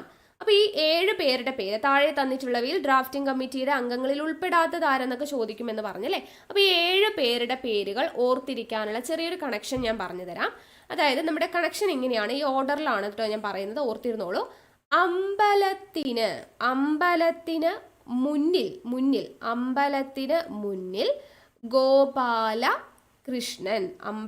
മുന്നിൽ ഗോപാലകൃഷ്ണൻ. സ്വാദുള്ള മിച്ചർ കഴിക്കുന്ന ചെകുത്താനെ കണ്ടു. ഇതാണ് നമ്മുടെ കണക്ഷൻ. ഓക്കെ, അമ്പലത്തിനു മുന്നിൽ ഗോപാലകൃഷ്ണൻ, സ്വാദുള്ള മിച്ചർ കഴിക്കുന്ന ആരെ കണ്ടു, ചെകുത്താനെ കണ്ടു. അപ്പൊ ഈ കണക്ഷൻ എന്തൊക്കെ കിട്ടും, അമ്പലം എന്ന് പറയുമ്പോൾ നമുക്ക് ഡോക്ടർ BR അംബേദ്കർ എന്നുള്ളത് കിട്ടണം കേട്ടോ. അംബേദ്കർ, അതാണ് അമ്പലം. മുന്നിൽ മുൻഷി. ഗോപാല എന്ന് പറയുമ്പോൾ M ഗോപാലസ്വാമി അയ്യങ്കാർ. കൃഷ്ണൻ അല്ലാടി കൃഷ്ണസ്വാമി അയ്യർ. സ്വാദുള്ള മുഹമ്മദ് സാദുള്ള. മിച്ചർ BL മിത്തർ. ചെകുത്താൻ എന്നുള്ളത് DP ഖെയ്ത്താൻ എന്നുള്ളതിലോട്ട് കണക്ട് ചെയ്യാം. ഓക്കെ, അപ്പൊ ഡ്രാഫ്റ്റിംഗ് കമ്മിറ്റിയിലുള്ള 7 അംഗങ്ങളുടെ പേര് നമ്മൾ പഠിച്ചു. Doctor BR Ambedkar, KM Munshi, M Gopalaswami Ayyangar, Alladi Krishnaswami Ayyar, Muhammad Saadulla, BL Mitter, DP Khaitan എന്നിവരാണ്. ഓക്കെ, അപ്പോൾ ഇതിൽ നമ്മളോട് ചോദിച്ചതാണ്, നമ്മൾ കഴിഞ്ഞ ദിവസം മുൻവർഷ ചോദ്യങ്ങൾ നമ്മൾ ഡിസ്കസ് ചെയ്തപ്പോൾ നമ്മൾ കണ്ടു DP ഖെയ്ത്താന്റെ മരണത്തെ തുടർന്ന് ഡ്രാഫ്റ്റിംഗ് കമ്മിറ്റിയിലെ അംഗമായതാരെന്നൊരു ചോദ്യം അല്ലേ. അപ്പോൾ ഈ പറയുന്ന 7 അംഗങ്ങളിൽ 5 അംഗങ്ങൾ മാത്രമാണ് ഡ്രാഫ്റ്റിംഗ് കമ്മിറ്റിയിൽ അവസാനം വരെ ഉണ്ടായിരുന്നത്. 2 അംഗങ്ങൾ അവസാനം വരെ ഉണ്ടായിരുന്നില്ല. അതാരൊക്കെയാണ്, ഒന്ന് BL മിത്തർ. BL മിത്തർ എന്ത് ചെയ്തു? ഇടയ്ക്ക് വെച്ച് രാജിവെച്ചു. ഓക്കെ, അപ്പൊ അദ്ദേഹത്തിന്റെ രാജിയെ തുടർന്ന് വന്ന ആളാണ് N മാധവ റാവു. N മാധവ റാവു ആണ് BL മിത്തർ രാജിവെച്ചതിനെ തുടർന്ന് വന്നത്. ദെൻ DP ഖെയ്താൻ എന്ത് സംഭവിച്ചു? അദ്ദേഹത്തിന് മരണം സംഭവിച്ചു. DP ഖെയ്താന് മരണം സംഭവിച്ചിട്ട് വന്നതാണ് ആര്? TT കൃഷ്ണമാചാരി. TT കൃഷ്ണമാചാരി എന്ന് പറയുന്ന വ്യക്തി. TT കൃഷ്ണമാചാരിയാണ് DP ഖെയ്താന്റെ മരണത്തെ തുടർന്ന് വന്നത്. BL മിത്തറിന്റെ രാജിയെ തുടർന്ന് വന്നത് N മാധവറാവു ആണ്. അപ്പൊ ചോദിക്കാം, BL മിത്തർ രാജിവെച്ചതിനെ തുടർന്ന് ഡ്രാഫ്റ്റിംഗ് കമ്മിറ്റിയിൽ അംഗമായത് ആരാ? N മാധവറാവു. DP ഖെയ്താന്റെ മരണത്തെ തുടർന്ന് ഡ്രാഫ്റ്റിംഗ് കമ്മിറ്റിയിൽ അംഗമായത് ആരാ? TT കൃഷ്ണമാചാരി. ഓക്കെ അല്ലേ? അപ്പൊ ഇതാണ് ഡ്രാഫ്റ്റിംഗ് കമ്മിറ്റിയിലെ അംഗങ്ങൾ എന്ന് പറയുന്നത്. ഇത്രയും കാര്യങ്ങൾ ഓർത്തിരിക്കാം. ഇനി ഭരണഘടനാ നിർമ്മാണ സമിതിക്ക് വേണ്ടിയിട്ട് ഒരു ഡ്രാഫ്റ്റ് ആദ്യമായിട്ട് തയ്യാറാക്കിയത് ആരാന്ന് ചോദിച്ചാൽ, ഭരണഘടനാ നിർമ്മാണ സമിതിക്ക് വേണ്ടിയിട്ട് ആദ്യമായിട്ടൊരു ഡ്രാഫ്റ്റ് തയ്യാറാക്കിയത് ആരാന്ന് ചോദിച്ചാൽ അത് നമ്മുടെ BN റാവു ആണ്. ഭരണഘടനാ നിർമ്മാണ സമിതിയുടെ നിയമോപദേഷ്ടാവായ BN റാവു ആണ് ആദ്യമായിട്ട് ഭരണഘടനാ നിർമ്മാണ സമിതിക്ക് വേണ്ടി ഒരു ഡ്രാഫ്റ്റ് തയ്യാറാക്കുന്നത്. ഇനി ആദ്യമായിട്ട് ഭരണഘടനാ സമിതിക്ക് മുമ്പായി BR അംബേദ്കർ ഭരണഘടനയുടെ ഡ്രാഫ്റ്റ് സമർപ്പിക്കുന്നത് എപ്പോഴാണ്? ആദ്യമായിട്ട് ഭരണഘടനാ നിർമ്മാണ സമിതിക്ക് മുമ്പിൽ BR അംബേദ്കർ ഡ്രാഫ്റ്റ് സമർപ്പിക്കുന്നത് എപ്പോഴാണ് എന്ന് ചോദിച്ചു കഴിഞ്ഞാൽ 1948 ഫെബ്രുവരി 21-നാണ്. 1948 ഫെബ്രുവരി 21-നാണ് ആദ്യമായി ഭരണഘടനാ നിർമ്മാണ സമിതിക്ക് മുമ്പായി BR അംബേദ്കർ ഭരണഘടനയുടെ ഡ്രാഫ്റ്റ് സമർപ്പിക്കുന്നത്. ഇനി ഒരു ഡേറ്റും കൂടെ ഓർത്തിരിക്കണം. ഭരണഘടനാ നിർമ്മാണ സമിതിയിൽ BR അംബേദ്കർ ഫൈനൽ ഡ്രാഫ്റ്റ് സമർപ്പിച്ചത് എപ്പോൾ? ഫൈനൽ ഡ്രാഫ്റ്റ് സമർപ്പിച്ചത് എപ്പോഴാണ്? 1948 നവംബർ 4-നാണ്. BR അംബേദ്കർ ഭരണഘടനാ നിർമ്മാണ സമിതിക്ക് മുമ്പാകെ ഫൈനൽ ഡ്രാഫ്റ്റ് സമർപ്പിച്ചത് 1948 നവംബർ 4-നാണ് എന്നുള്ള കാര്യം അറിഞ്ഞിരിക്കുക. ഇനി ഇന്ത്യൻ ഭരണഘടനാ നിർമ്മാണ സമിതി ഇന്ത്യൻ ഭരണഘടനയെ അംഗീകരിച്ചത് എപ്പോഴാ? ഇന്ത്യൻ ഭരണഘടനാ നിർമ്മാണ സമിതി ഇന്ത്യൻ ഭരണഘടനയെ അംഗീകരിച്ചത് എപ്പോഴാണ് എന്ന് ചോദിച്ചു കഴിഞ്ഞാൽ 1949 നവംബർ 26. 1949 നവംബർ 26-നാണ് ഇന്ത്യൻ ഭരണഘടനാ നിർമ്മാണ സമിതി ഇന്ത്യൻ ഭരണഘടനയെ അംഗീകരിക്കുന്നത്. അതുകൊണ്ട് തന്നെ ഈ നവംബർ 26 നമ്മൾ എന്തായിട്ട് ആചരിക്കുന്നു? ഭരണഘടനാ ദിനമായിട്ട്. ഭരണഘടനാ ദിനം അല്ലെങ്കിൽ നമ്മൾ എന്തെന്ന് പറയും? സംവിധാൻ ദിവസ്. സംവിധാൻ ദിവസ് എന്ന പേരിൽ അറിയപ്പെടുന്നത് നവംബർ 26 എന്നുള്ളത് ഓർത്തിരിക്കുക. ഇനി ഭരണഘടന രൂപീകരിക്കാനായിട്ട് എടുത്ത സമയം നമ്മൾ കഴിഞ്ഞ ക്ലാസ്സിൽ പറഞ്ഞല്ലേ? എത്ര സമയം എടുത്തത്? 2 വർഷവും 11 മാസവും 18 അല്ലെങ്കിൽ 17 ദിവസം. കേട്ടോ, 2 വർഷം 11 മാസം 18 അല്ലെങ്കിൽ 17 ദിവസമാണ് എടുത്തത്. ഏതാണോ ഓപ്ഷനിലുള്ളത് അതിനനുസരിച്ച് ചെയ്യാം. ഓക്കെ, ഇനി എത്ര സമ്മേളനങ്ങൾ കൊണ്ടാണ് ഭരണഘടനാ നിർമ്മാണ സമിതി ഇന്ത്യൻ ഭരണഘടന പൂർത്തിയാക്കിയെന്ന് ചോദിച്ചാൽ എത്രയാ? 11 സമ്മേളനങ്ങൾ കൊണ്ടല്ലേ? 11 സമ്മേളനം എത്ര ദിവസത്തിനുള്ളിലാണ്? 165 ദിവസത്തിനുള്ളിൽ. 165 ദിവസത്തിനുള്ളിൽ 11 സമ്മേളനങ്ങൾ കൊണ്ടാണ് ഇന്ത്യൻ ഭരണഘടനാ നിർമ്മാണ സമിതി ഇന്ത്യൻ ഭരണഘടന പൂർത്തിയാക്കുന്നത്. ഇനി ഇതിനായിട്ട് വേണ്ടി വന്ന ചിലവ് എത്രയാണ്? ഭരണഘടനയുടെ രൂപീകരണത്തിന് വേണ്ടി വന്ന ചിലവ് എന്ന് പറയുന്നത് 64 ലക്ഷം രൂപയാണ് കേട്ടോ. 64 ലക്ഷം രൂപയാണ് ഇന്ത്യൻ ഭരണഘടന പൂർത്തിയാക്കാനായിട്ട് ആവശ്യം വന്ന ചെലവ് എന്ന് പറയുന്നത്. ഇനി ഈ ഭരണഘടനാ നിർമ്മാണ സമിതിയുടെ മൊത്തം സമ്മേളനങ്ങൾ എത്രയായിരുന്നു? 11 സമ്മേളനങ്ങളിലൂടെയാണ് ഭരണഘടനയുടെ നിർമ്മാണം പൂർത്തീകരിച്ചത് എന്ന് പറഞ്ഞ് ഭരണഘടനാ നിർമ്മാണ സമിതിയുടെ ആകെ സമ്മേളനങ്ങൾ ചോദിച്ചാൽ 11 അല്ല, 12 സമ്മേളനം ഉണ്ടായിരുന്നു. ഈ 12ാമത്തെ സമ്മേളനം നടക്കുന്നത് 1950 ജനുവരി 24-നാണ്. 1950 ജനുവരി 24-നാണ് ഭരണഘടനാ നിർമ്മാണ സമിതിയുടെ അവസാനത്തെ അല്ലെങ്കിൽ 12ാമത്തെ സമ്മേളനം നടക്കുന്നത്. ഈ സമ്മേളനത്തിന് ഒരു പ്രത്യേകതയുണ്ട്. ഡേറ്റ് ഇമ്പോർട്ടൻ്റ് ആണ്, ചോദിക്കും. ഈ അവസാന സമ്മേളനമായിട്ടുള്ള 1950 ജനുവരി 24 12ാമത്തെ സമ്മേളനത്തിൽ വച്ചാണ് ഇന്ത്യൻ ഭരണഘടനയിൽ ഭരണഘടനാ നിർമ്മാണ സമിതിയിലെ അംഗങ്ങളെല്ലാം ഒപ്പുവെക്കുന്നത്. അപ്പൊ ഭരണഘടനാ നിർമ്മാണ സമിതിയിലെ അംഗങ്ങൾ ഒപ്പുവെച്ചത് എന്നാണ് 1950 ജനുവരി 24 എത്ര അംഗങ്ങൾ ഒപ്പുവെച്ചു? 284 പേരാണ് ഒപ്പുവെച്ചത്. ഭരണഘടനാ നിർമ്മാണ സമിതിയിലെ 284 അംഗങ്ങളാണ് ഇന്ത്യൻ ഭരണഘടനയിൽ 1950 ജനുവരി 24 ഭരണഘടനാ നിർമ്മാണ സമിതിയുടെ അവസാനത്തെ അല്ലെങ്കിൽ 12ാമത്തെ സമ്മേളനത്തിൽ വെച്ച് ഒപ്പുവെക്കുന്നത്. 284 അംഗങ്ങൾ അങ്ങനെ ഒപ്പുവെച്ചു. നമ്മുടെ ഇന്ത്യൻ ഭരണഘടന നിലവിൽ വരുന്നത് എപ്പോഴാ? 1950 ജനുവരി 26. 1950 ജനുവരി 26 ഇന്ത്യൻ ഭരണഘടന നിലവിൽ വരുന്നത് എന്നുള്ളത് അറിഞ്ഞിരിക്കുക. ഇനി PSC സ്ഥിരം ചോദിക്കുന്നതാണ്, ലോകത്തിലെ തന്നെ ഏറ്റവും വലിയ ലിഖിത ഭരണഘടന എന്ന് പറയുന്നത് നമ്മുടെ ഇന്ത്യയാണ്. ലോകത്തിലെ ഏറ്റവും വലിയ ലിഖിത ഭരണഘടന എന്ന് പറയുന്നത് ഇന്ത്യയാണ്. എന്നാൽ ലോകത്തിലെ ഏറ്റവും ചെറിയ ലിഖിത ഭരണഘടന എന്ന് പറയുന്നത് USA-യുടേതാണ്. അമേരിക്കയുടെ ഭരണഘടനയാണ് ലോകത്തിലെ തന്നെ ഏറ്റവും ചെറിയ ലിഖിത ഭരണഘടന എന്ന് പറയുന്നത് കേട്ടോ. ഇമ്പോർട്ടൻ്റ് ആണ്, ചോദിച്ചിട്ടുണ്ട്. നമ്മൾ മുൻവർഷ ചോദ്യങ്ങൾ നോക്കിയപ്പോൾ കണ്ടതായിരുന്നു അല്ലേ. ഇന്ത്യയാണ് ലോകത്തിലെ ഏറ്റവും വലിയ ലിഖിത ഭരണഘടന. ഏറ്റവും ചെറിയ ലിഖിത ഭരണഘടന എന്ന് പറയുന്നത് USA-യുടേതാണ്. ഇനി അടുത്തത് ഭരണഘടനാ നിർമ്മാണ സമിതിയുമായി ബന്ധപ്പെട്ട് ചോദിക്കാവുന്നതാണ്. ഇന്ത്യൻ ഭരണഘടനയുടെ കവർ പേജ് തയ്യാറാക്കിയത് ആരാണ്? ഇന്ത്യൻ ഭരണഘടനയുടെ കവർ പേജ് തയ്യാറാക്കിയത് ആരാ? നന്ദലാൽ ബോസ് ആണ് കേട്ടോ. നന്ദലാൽ ബോസ് ഇന്ത്യൻ ഭരണഘടനയുടെ കവർ പേജ് അല്ലെങ്കിൽ ലേ ഔട്ട് തയ്യാറാക്കിയത് ആരാണ്? നന്ദലാൽ ബോസ് ആണ്. ഇനി ഇന്ത്യൻ ഭരണഘടനയുടെ ശില്പി എന്നറിയപ്പെടുന്നത് ആരാ? ഇന്ത്യൻ ഭരണഘടനയുടെ ശില്പി എന്നറിയപ്പെടുന്നത് BR അംബേദ്കർ ആണ്. ഇന്ത്യൻ ഭരണഘടനയുടെ കവർ പേജ് തയ്യാറാക്കിയത് നന്ദലാൽ ബോസും ഇന്ത്യൻ ഭരണഘടനയുടെ ശില്പി എന്നറിയപ്പെടുന്നത് ആരാ? BR അംബേദ്കർ ആണ്. ഇനി ഭരണഘടനാ നിർമ്മാണ സമിതിയുടെ ഔദ്യോഗിക മുദ്രയിലുണ്ടായിരുന്ന മൃഗം ഏതാന്ന് ചോദിക്കാറുണ്ട് കേട്ടോ. ഇന്ത്യൻ ഭരണഘടനാ നിർമ്മാണ സമിതിയുടെ ഔദ്യോഗിക മുദ്രയിലുണ്ടായിരുന്ന മൃഗം എന്ന് പറയുന്നത് ആനയാണ്. ഇതും ഇമ്പോർട്ടൻ്റ് ആണ്. ഭരണഘടനാ നിർമ്മാണ സമിതിയുടെ ഔദ്യോഗിക മുദ്രയിലുണ്ടായിരുന്ന മൃഗം ഏതാണ്? ആനയാണ്.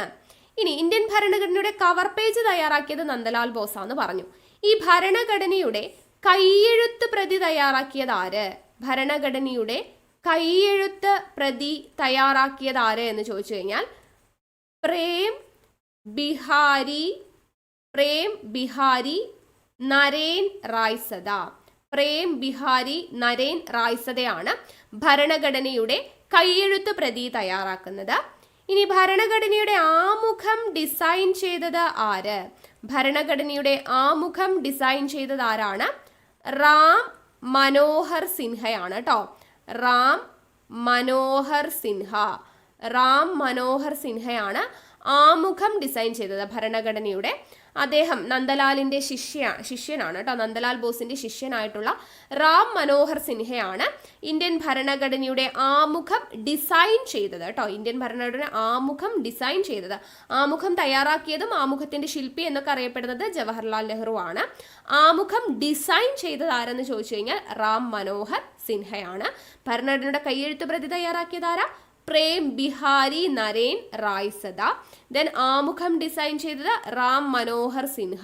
കവർ പേജ് തയ്യാറാക്കിയത് നന്ദലാൽ ബോസ് കേട്ടോ. ഓക്കെ, തെറ്റിപ്പോകരുത്. കവർ പേജ് തയ്യാറാക്കിയത് നന്ദലാൽ ബോസ്. കൈയെഴുത്ത് പ്രതി, അപ്പൊ ഈ എഴുത്തൊക്കെ കൊടുക്കുന്നത് അല്ലെ, പ്രേമൊക്കെ ആയി ബന്ധപ്പെട്ട എഴുത്ത് എന്നുള്ള രീതിയിലൊക്കെ കണക്ട് ചെയ്യുക. ആമുഖം ഡിസൈൻ ചെയ്തതാണ് അല്ലെ. അപ്പൊ മുഖം, മനോഹരമായ മുഖം എന്നുള്ള രീതിയിലൊക്കെ ഓർക്കുക. ആമുഖം ഡിസൈൻ ചെയ്തത് റാം മനോഹർ സിൻഹയാണ്. കവർ പേജ് നന്ദലാൽ ബോസ് ആണ്. ഓക്കെ, അപ്പൊ ഇത്രയും കാര്യങ്ങളായി കഴിഞ്ഞാൽ നമ്മുടെ ഭരണഘടനാ നിർമ്മാണ സമിതി എന്ന് പറയുന്ന ഭാഗം കംപ്ലീറ്റ് ആയിട്ടുണ്ട്. പഠിക്കേണ്ട ഇമ്പോർട്ടൻ്റ് ആയിട്ടുള്ള പോയിന്റ്സ് ഒക്കെ ആയിട്ടുണ്ട് കേട്ടോ.